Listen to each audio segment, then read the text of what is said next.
Okay အားလုံးပဲမင်္ဂလာပါဒီနေ့ဆရာပြောပြသွားပြီးမှာတော့ကျွန်တော်တို့ဒီကွန်ပျူတာရဲ့ network ကတင်မှာ IP ဘယ်လို assign လုပ်ရမလဲဆိုတာနဲ့ပတ်သက်ပြီးတော့ပြောပြသွားမှာဖြစ်ပါတယ်အဲ့တော့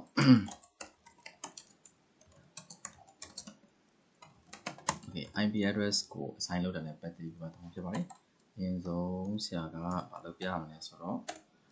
ဆရာရဲ့ကွန်ပျူတာမှာ network မပါတာဖြစ်တဲ့အတွက်ကြောင့်မို့ Ethernet network မပါတာဖြစ်တဲ့အတွက်ကြောင့်မို့loop data လေးကိုအရင်ဆုံး create လုပ်ပြပါမယ်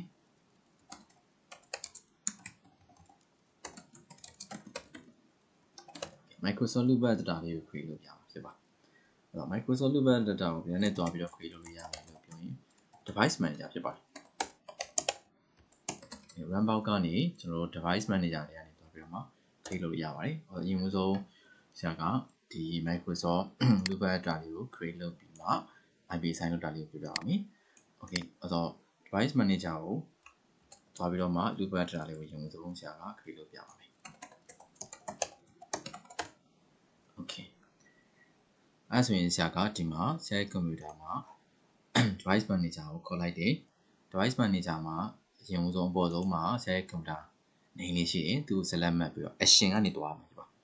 action ကနေပြီးတော့မှ legacy hardware ဒါတော့သူရဲ့ new hardware reset ထဲကိုရောက်သွားတာအဲ့တော့ next နဲ့ပဲဆက်သွားပါမယ်ဒီ step မှာဘာမှထွေထူးပြောင်းလဲစရာမလိုဘူးဒါတော့ဒီသူပြောထားတဲ့ဒီ recommended setting နဲ့ပဲတော့မှာဖြစ်ပါတယ်ကို installation လုပ်ချင်တဲ့ hardware ကိုကိုယ်ဖက်နဲ့ကို manual ကျွန်တော်တို့ရှာမှာလားရင်နောက်တစ်ခုကကြောင့် automatically နဲ့သွားမှာလားပေါ့နော်အဲ့တော့ recommended setting နဲ့ပဲသွားလိုက်မယ်ဆရာကကြောင့်ဒီမှာ install the hardware automatically နဲ့ပဲသွားလိုက်မယ် next ပါ okay သူကဒီကို installation လုပ်ချင်တဲ့ model တွေဒါတွေကိုကျွန်တော်စိတ်ကြိုက်ရွေးပြီးတော့မှသွားမယ် hardware specific model ပြီးသွားရင် list ထဲမှာဘယ်ကောင်ကိုရွေးပြီးတော့မှသွားမှာလဲဆိုတာတွေကိုနောက်ဆက်မှာသွားမယ်ပေါ့ next နဲ့ပဲသွားပါမယ်ဒီနေရာမှာဆရာတို့က network data လေးကိုဖန်တီးမှာဖြစ်တဲ့အတွက်ကြောင့်မို့ network data ကိုရှာပေးရပါမယ်သူ့ကိုရွေးပြီးသွားရင်တော့ next လို့ပြောပါမယ်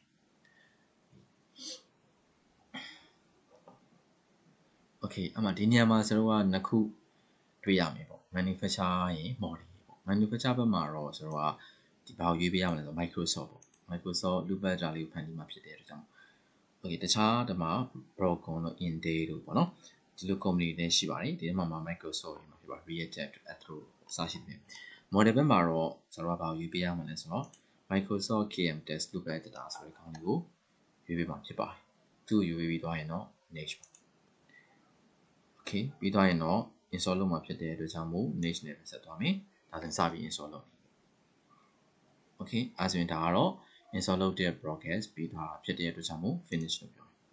Okay အဲဆိုရင်ဆရာရဲ့ကွန်ပျူတာမှာဒီ network data မှာဘာလေးတိုးလာမှာလဲလို့ပြောရင် Microsoft KM Test loop data လေးတိုးလာမှာဖြစ်ပါတယ် Okay အဲဆိုရင်ဆရာတို့ IP assign လုပ်မဲ့ဒီပေါ့နော်ကဏ္ဍကိုတွားမယ်ပေါ့ device manager ကနေတွားပြီးတော့မှ IP assign လုပ်တဲ့ test တွေ sample ပြီးရင်ဆရာတို့ဒီပေါ့နော်ကိုယ့်ရဲ့ကွန်ပျူတာထဲမှာ VMware တို့ VBIOS တို့ဒီလိုမျိုး software တွေနဲ့ဒီလို software ထဲမှာ install လုပ်ထားတယ်ပေါ့နော်virtual machine နဲ့ configure လုပ်ချင်တာတော့ဒါမျိုးတွေ test လုပ်ချင်တဲ့အခါမှာသုံးရတယ်ပေါ့ဒီ Microsoft loop data လေးအဲ့တော့ testing ပါဖို့အတွက်ရွေးပြီးတော့တိဆောက်ပြတာဖြစ်ပါတယ်ဆရာရဲ့ကွန်ပျူတာမှာက Ethernet network data မပါလို့ဆရာကဘာရင်တိဆောက်ပြလိုက်လို့ပဲ Microsoft KM Test loop data ဆိုတဲ့ကောင်လေးဒီကောင်လေးကိုအရင်ဆုံးတိဆောက်ပြဖြစ်ပါတယ်အဲ့တော့ဟုတ်ပြီအရင်ဆုံးဆရာတို့အားဆိုရင်ကိုယ့်ရဲ့ကွန်ပျူတာ network ကတင်မှာ IP ပေးတော့မယ်ဆိုရင် run box ကနေပြီးတော့မှ ncpa.cpn ဆိုတဲ့ shortcut အနေနဲ့ network data တွေကိုတွားအောင်ဖြစ်ပါတယ်ဆိုတော့ run box ကနေ ncpa.cpn ဖြစ်ပါတယ် Okay အဲဆိုရင်ကျွန်တော်တို့က control panel တွေကဘယ်တရောက်သွားမှလဲလို့ပြောရင် network connection တွေရောက်သွားမှာဖြစ်ပါတယ်ဒီထဲမှာဆရာတို့ဘာရှိလဲလို့ပြောရင် ethernet ပေါ့ဒါတော့ခုဆရာတို့ဆောက်လိုက်တဲ့ network data ဖြစ်ပါတယ် ethernet network data Microsoft KM Test loop data လည်းရေးထားတယ်ဒီမှာ description အဲ့တော့နောက်တစ်ခုကဘာရှိမလဲဆိုတော့ wireless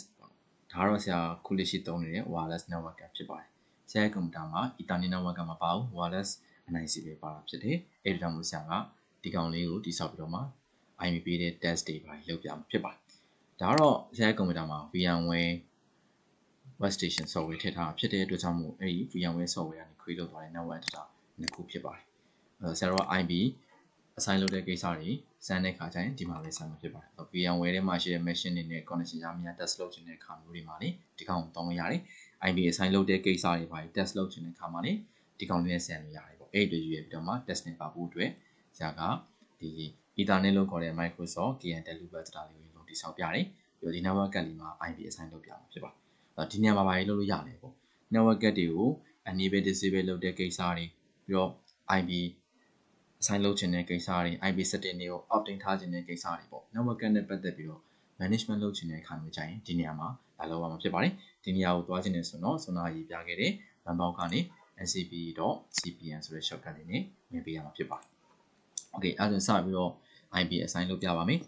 IP assign လုပ်မှာဖြစ်တဲ့အတွက်ကြောင့်မို့ကို assign လုပ်မဲ့ network adapter ပေါ့ဒီကောင်လေးကိုအရင်ဆုံး select မှတ်ရမယ်ပြီးတော့ရင်တော့ right click property တွေကိုဝင်ရမယ်ပြီးတော့ရင်ဒီ network ကရဲ့ property setting တွေကိုရောက်ရင်ခုလေးရှိဆက်လို့သုံးနေရသည် internet protocol version 4 TCP/IP4 သုံးမှာဖြစ်တယ်အဲဒီကြောင့်မို့ internet protocol version 4 TCP/IP4 select မှတ်ပြီးတော့ရင် property တွေကိုထပ်ဝင်ပေးရမှာဖြစ်ပါတယ် okay ဒီနေရာမှာ network ဒီပေါ့နော် setting တွေ default ရ obtain an IP address automatically ဆိုပြီးတော့မှဖြစ်နေမှာဖြစ်ပါတယ်ဒါဒီကိုယ့်ရဲ့ computer ရဲ့ network ရဲ့ setting မှာ default ရရှိနေမဲ့ setting ဖြစ်ပါတယ်ဒါဒီတနည်းအားဖြင့်ပြောရင် DHCP ကို enable လုပ်ထားတယ်ပေါ့ network ကအဲ့တော့ဘယ်လိုချိန်မှာသုံးလဲလို့ပြောရင် IP ကို automatically assign လုပ်ပေးမဲ့ DHCP server တို့ wireless access point တို့ wireless router တို့ဒီလို device တွေရှိခဲ့မယ်အဲ့ဒီ device တွေဆီကနေပြီးတော့ IP ကို automatically assign လုပ်ပေးတဲ့ IP ကို request လုပ်ပြီးသုံးချင်တယ်ဒီလိုချိန်မျိုးမှာဆိုတော့ဒါက update ရဲ့ IP address automatically နဲ့သွားမှာဖြစ်ပါတယ်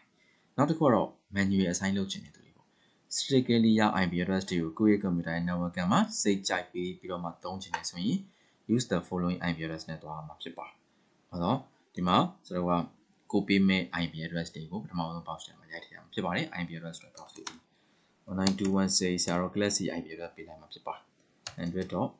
100.10 ဆိုပြီးပေးလိုက်မှာဖြစ်ပါတယ်ပြီးတော့နောက်တစ်ခုက sender map ပေါ့ IP address လို့ပြောရင် sender map နဲ့တွဲပြီးလုပ်တာဖြစ်တဲ့အတွက်ကြောင့်မို့ sender map ထည့်ပေးရမယ် class C ဖြစ်တဲ့အတွက်ကြောင့်မို့ class C ရဲ့ default sender map လေးဒီမှာကျွန်တော်တို့ဒါ automatically assign လုပ်တော့မှာဖြစ်ပါတယ် keyboard က tag ကလေးကိုနေလိုက်ပြီးဆိုရင် IP ကိုရိုက်ထည့်ပြီးသွားရင် keyboard က tag ကလေးကိုနေလိုက်ရင် automatically assign လုပ်တော့မှာဖြစ်ပါတယ်နောက်ထပ် box တစ်ခုကတော့ default gateway ဖြစ်ပါတယ် default gateway ကတော့ဆရာတို့ရဲ့ဒီ network ထဲမှာပေါ့ router တို့ပြီးတော့ရင်ကျွန်တော်တို့ဒီပေါ့နော် server တို့ဒီလိုမျိုး IP address တွေကို gateway အနေနဲ့ညွှန်းချင်တဲ့အခါမျိုးကြရင်ဒီနေရာမှာကျွန်တော်တို့ router ရဲ့ IP ကိုလာပြီးတော့မှထည့်လို့ရတဲ့ gateway အနေနဲ့အဲ့တော့ဒီလိုအခြေအနေမျိုးတွေမှာတုံးနေပေါ့